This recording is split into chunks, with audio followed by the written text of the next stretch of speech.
Nahdlatul Ulama dan Muhammadiyah, dua ormas Islam terbesar Indonesia, menggelar muktamar untuk menentukan kepengurusan 5 tahun ke depan.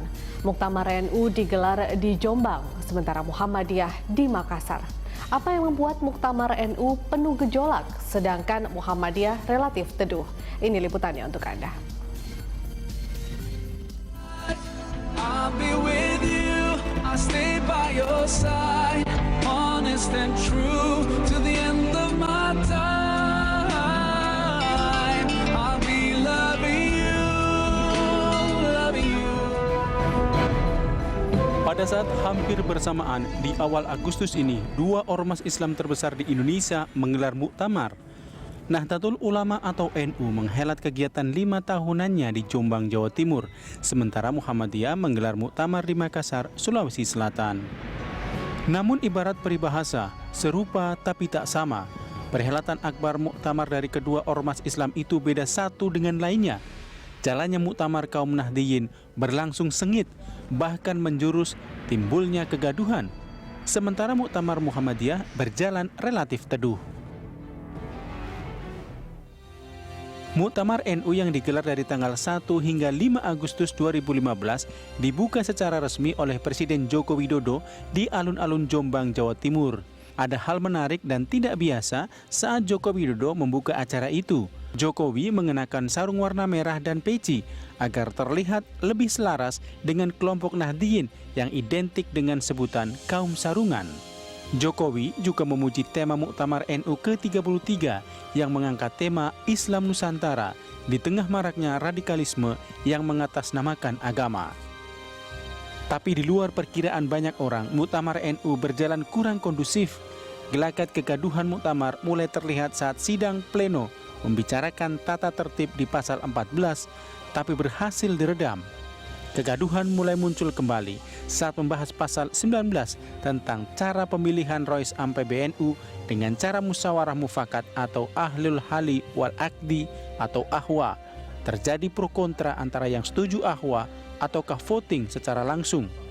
Perbedaan pendapat ini demikian keras dan tidak ada titik temu karena masing-masing pihak saling bertahan pada keinginannya.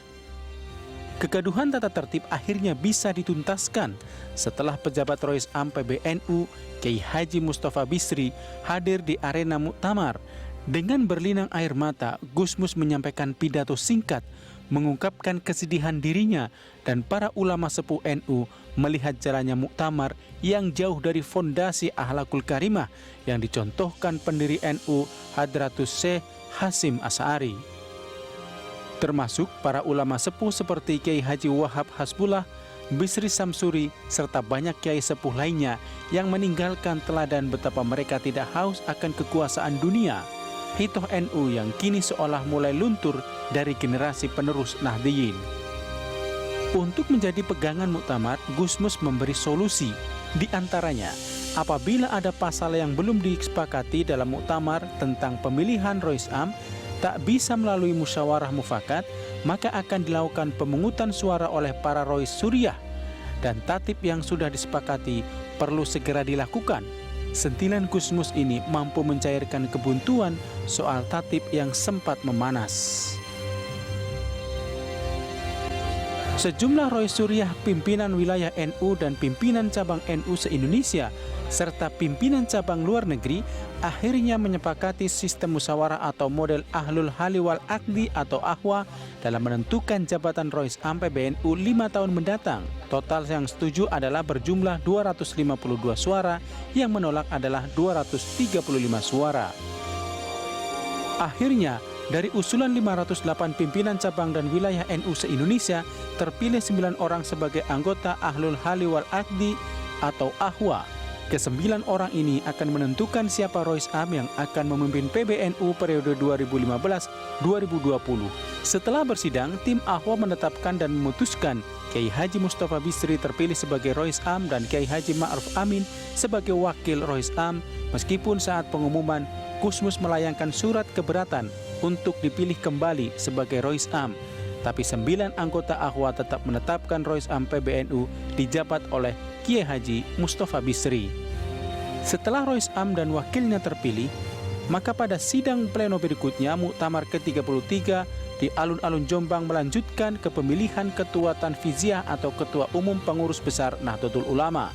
Beberapa nama santer diperbincangkan dan beredar dengan sangat kuat di kalangan muktamirin untuk menjabat Ketua Umum PBNU seperti Kiai Haji Said Agil Siraj, Kiai Haji Salahuddin Wahid, Kiai Haji Asad Said Ali, dan Kiai Haji Muhammad Adnan. Akhirnya, untuk kedua kalinya Kiai Haji Said Agil Siraj terpilih kembali memimpin NU periode 2015-2020. Said Agil kembali terpilih setelah pesaingnya Kiai Haji Asad Said Ali mundur dari pencalonan di putaran selanjutnya. Said Agil Siraj sebelumnya meraih 287 suara, sedangkan Asad Ali 107 suara. Sebelum terpilih Ketua Umum PBNU, ratusan peserta Muktamar ke-33 bermaksud menggelar muktamar tandingan di Ponpes Tebu Ireng, Jombang. Tapi kejadian itu akhirnya bisa diredam setelah hadirnya sejumlah ulama besar NU di forum tersebut. Salah satunya Khatib Am PBNU Abdul Malik Madani yang seperti juga Gusmus dengan terisak-isak meredam ambisi para muktamirin. Bahkan Kiai Madani menyebut muktamar kali ini muktamar paling buruk sepanjang sejarah. Selain itu, Kiai Haji Hasyim Musadi yang juga datang ke forum menyatakan keberatannya bila ratusan muktamirin yang berada di Ponpes Tebu Ireng menggelar muktamar tandingan. Sebab itu akan menjadi pemecah belah jamiat NU dan sulit disatukan kembali. Akhirnya, berpegang teguh dengan tradisi pesantren Sami'na wa Atokna, maka para muktamirin pun patuh pada perkataan ulama hingga perpecahan bisa dihindari. Insyaallah, insyaallah, insyaallah, you'll find your way. Insyaallah, insyaallah, insyaallah, ada jalan. Berbeda dengan Muktamar NU di Jombang yang panas, pelaksanaan Muktamar Muhammadiyah ke-47 tanggal 3 hingga 7 Agustus di lapangan Karibosi Makassar, Sulawesi Selatan berlangsung relatif teduh. Muktamar ini juga dibuka secara resmi oleh Presiden Joko Widodo.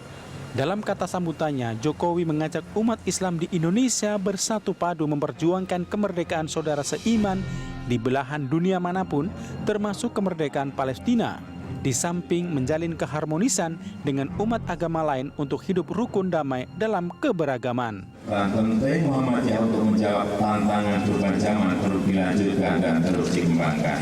Kita masih menghadapi tantangan kemiskinan, tantangan keterbelakangan, tantangan ketimpangan, tantangan ketidakadilan.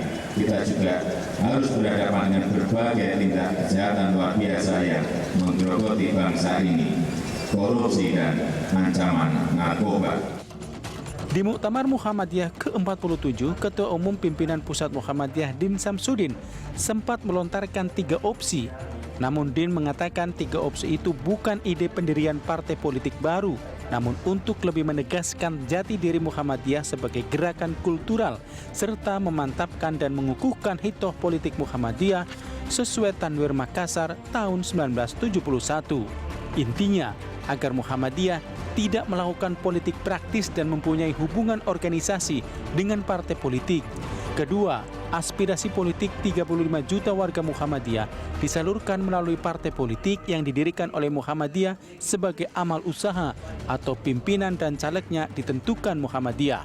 Ketiga, selalu menyikapi persoalan politik secara rasional, baik pemilu, pilpres maupun pilgub. Sebab pada kondisi sekarang terasa ada tarik-menarik untuk mendukung partai politik sehingga mengurangi penerapan hitoh Muhammadiyah.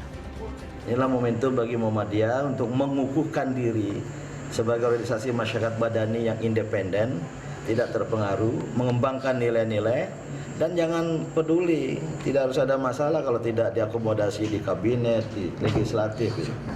Nah ini kalau ini dikukuhkan oleh Muktamar Makassar, maka dari Makassar ke Makassar, itu salah satu kalimat pada theme song. Mungkin akan menjadi rekomendasi dalam muktamar nanti. Ya, saya sarankan jadi rekomendasi supaya jelas.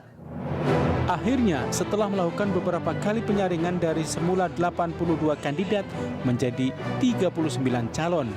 Kemudian diseleksi kembali untuk mendapatkan 13 nama calon Ketua Umum Muhammadiyah 5 tahun ke depan.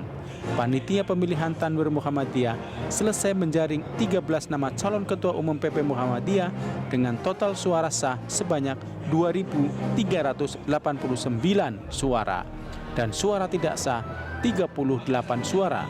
Dari ke-13 nama itu, Haidar Nasir menduduki peringkat pertama dengan 1.947 suara dan berpeluang besar menjabat Ketua Umum PP Muhammadiyah periode selanjutnya.